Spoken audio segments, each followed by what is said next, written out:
გამარჯობათ. მოგეხსენებათ, ჩვენი საზოგადოება ძალიან პატრიარქალურია. პატრიარქალური საზოგადოება კი უკვე ნიშნავს, რომ იქ ურთიერთობები არასამართლიანია. სადაც იჩაგრება ქალიც, ბავშვიც და საბოლოო ჯამში მამაკაციც. ანუ მენტალურად ანგრევს ასეთი ურთიერთობა ოჯახებს. ისე რომ ვერ შეიძლება ვერც მიხვდე, რატომ ხდება ეს.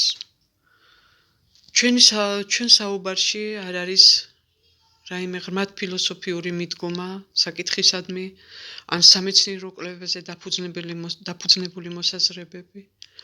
ეს არის საუბარი უშუალო, შიგნიდან დანახული საზოგადოებრივ ურთიერთობებზე. ჩვენ რომ პატრიარქალური საზოგადოება ვართ, ეს უკვე აღნიშნეთ.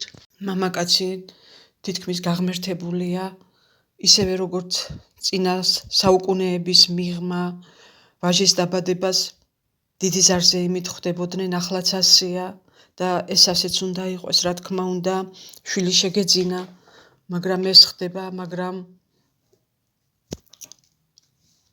გოგონას მიღება მოკრძალებით ხდება და თითქოს ამბობენ, რადგან მოხვედი იყავი.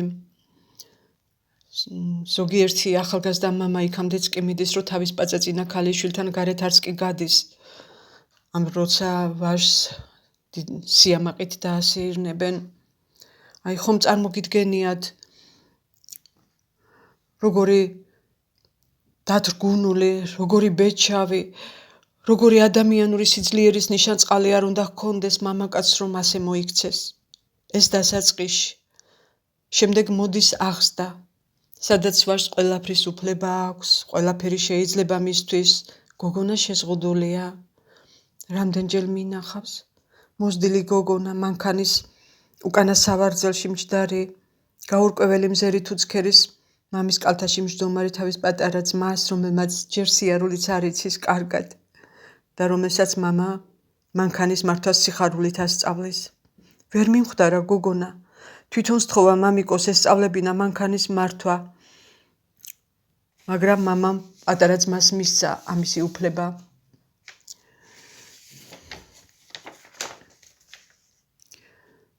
გოგონა კვეულა, რატომ მოხდა ასე?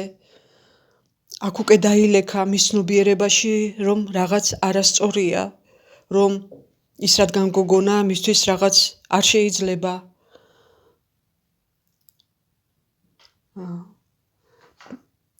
აი გოგონასთვის უკვე მისი ცნობიერება იწყებს იმ თავისუფლების ჩახშობას, რომელიც დაბადებით აქვს, რადგან ეს თავისუფლება ღმერთმა ქალსაც ისევე მისცა, როგორც კაცს, თავისუფალი ნება, რომლის შეზღუდვასაც საზოგადოება ცდილობს და აღწევს კიდევაც მას. ან კიდევ ყველა შევსწრები ვართ ალბათ, ბავშვები თამაშობენ, უცქერი ხარ და მართლაც არ არის მათი საქციელი მაინც და მაინც მოსაწონი. მშობლები, დედა ან მამა ეძახის ვაჟს, რომ ასე არ უნდა მოიქცეს და ეუბნებიან, გოგო ხომ არა ხარ, როგორ იქცევი, წესიერად მოიქეცი. ამ დროს გოგონას უფლებას აძლევენ იყვიროს, იწივლოს, რაღაც კულტურის ფარგლებს გასცდეს. რატომ? რისთვის ვიმეტებთ გოგონებს? იმისთვის, რომ არასრულფასოვან, სულელ გოგონებად ჩამოყალიბდნენ? ასეთი დამოკიდებულება გოგონებსა და ბიჭებს კითხვებს უსვამს. რატომ?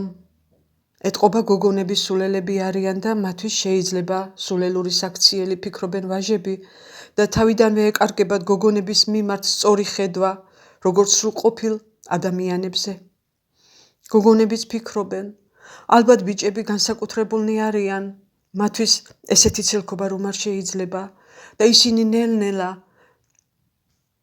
თავისი არსების მიმართ კარგავენ სრულფასოვნების შეგნებას და ხდებიან დაკომპლექსებულები ვაჟების მიმართ, დათრგუნილები, დაშინებულები, განსაკუთრებით ვაჟებისთან მიმართებაში, ეკარგებათ თავდაჯერებულება და თქვენ როგორ ფიქრობთ? აი ეს ასეთი დათრგუნული შემდგომში მომავალი დედები როგორ თაობებს გაზრდიან, როგორ გოგონებს, როგორ ვაჟებს. ისი არ გამიგო თითქოს ტრადიციებში შვილების ბავშვების აღზრდაზე ყველაფერს ვეწინააღმდეგებოდე, როგორც თქვი, ასე არ არის. ან მორალსა და ზნეობას ურევდე რაიმე მიუღებელ ტრადიციებში, რომელიც ქართველებს ყოველთვის ჰქონდა, თუმცა რასაც ახლა უყურებ, ესეც ნელ-ნელა იკარგება.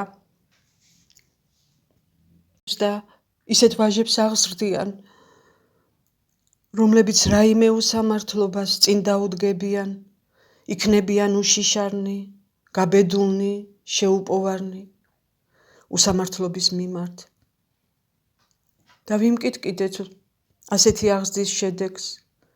საქართველოში ხომ შვილების აღზრდა მხოლოდ დედის მოვალეობად ითვლება ძირითადად.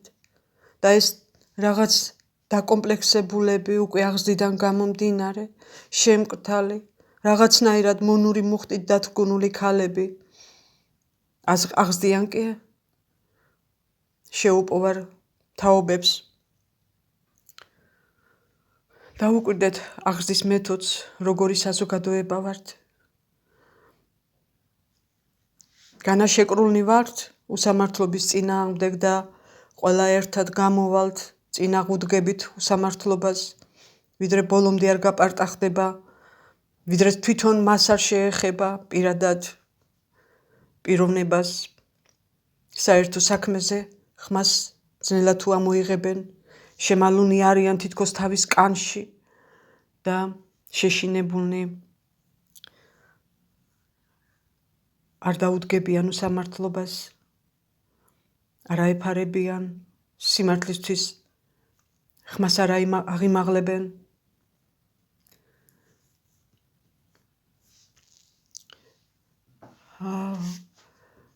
არის ტრადიციები, რომელიც მისაღებია და რომელიც მიუღებელი.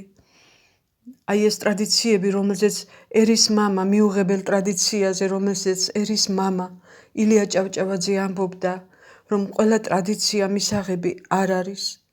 თუნდაც გავიხსენოთ კაცია ადამიანის შესავალი. მეუბნება ილია იხსენებს ძველ ქართულ ანდაზას, ნუ დაკარგავ ძველსა გზასა, ნურცა ძველსა მეგობარსა და ამბობს, რომ ეს ანდაზა მიუღებელი უნდა იყოს ქართველის ადამიანისთვის, რადგან ის ტრადიცია, რომელიც სწორ სამართლიან გზაზე არ გატარებს, უნდა დაიკარგოს, უნდა გაქრეს და ის მეგობარიც თუ მეგობრობის ღირსი არ არის, მეგობრის სახელი ერქვას, უნდა ჩამოიშორო, უნდა დაივიწყო ის გზა, რომელიც სწორ ხედვას გიბნევს, განვითარებაში ხელს გიშლის, ჩაგახშობს და ისევ წარსულში ჩაგტოვებს.